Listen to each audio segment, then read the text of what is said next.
Crew! Welcome back to Christ Crew. Today I will tell you the story of how I almost sold out not once, but twice. 8th time's the charm.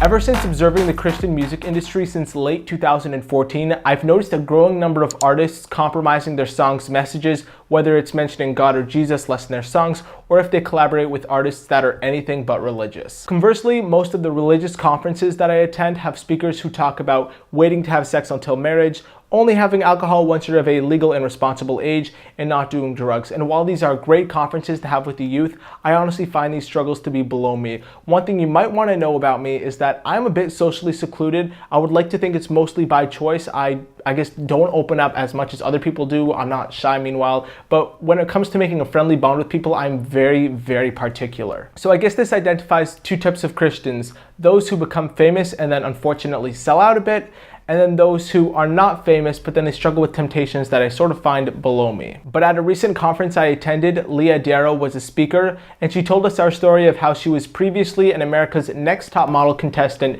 who was approached for a lingerie photo shoot, or so I could assume based on what she implied. And ultimately, she left it mid-shoot because she felt like God was calling her for more, and now she is a religious speaker. I found this interesting because it's not too often where successful people talk about the struggle of selling out, and as someone who has experienced similar struggles, today I decided to reveal to you my two cases where I almost sold my soul, but didn't. I don't want to get too personal with the channel just yet, but in 2014, I released a piece of content online that eventually caught the eyes of two big corporations. So the first one is a company I don't need to say because it doesn't have much significance to the story, but it's a company that everybody knows. Meanwhile, the second company was UNICEF. A couple of days after releasing the piece of content, UNICEF reached out to me for a collaborative campaign, and I was going to say yes, but then my mom felt a little bit skeptical and felt I should Google UNICEF's charitable beliefs. One of the most suspicious pieces of information regarding UNICEF is how they claim to have no association with abortion, but they've endorsed some documents in the past supporting such a practice. Upon hearing this, my mom was 100% against me doing a campaign with UNICEF.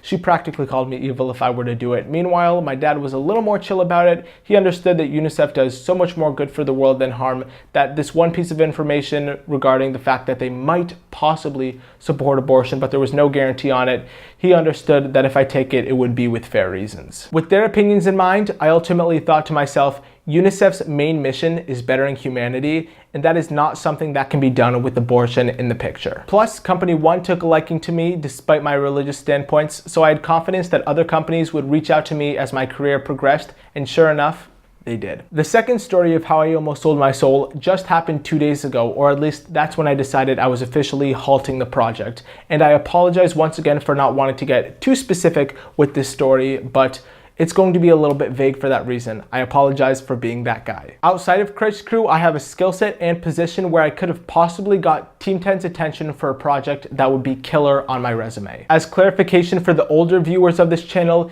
Team 10 is a group of social media stars who are recently getting very popular on YouTube and Instagram. So I started working on this project 3 days ago, and it was going pretty well, but it took a lot of hours until eventually I reached a motivational wall. First, the project's price spiked, and second of all, Jake Paul, the leader of Team 10, is kind of a gross guy. I'm not going to get too specific on him, but even just saying his name sounds like I'm hurling up slime. Even before his recent YouTube drama, I wasn't sure if I was just envious of his successful status or if I was genuinely disgusted by how he objectifies women and promotes cockiness to his 10-year-old fans. The third reason why I stopped the project is because I refused to invest any more time into such a disgrace of an organization. Now, for those of you who do know Team 10, you know what a successful job they've been doing in 2017 with reaching the masses online. But honestly, if you're going to sell out that hard, it's like, is it even worth it? I don't know. That's just coming from someone who loves God, you know? In the final moments where I was deciding whether I was going to continue or quit the project, I thought of one quote that Leah Darrow said during her speech.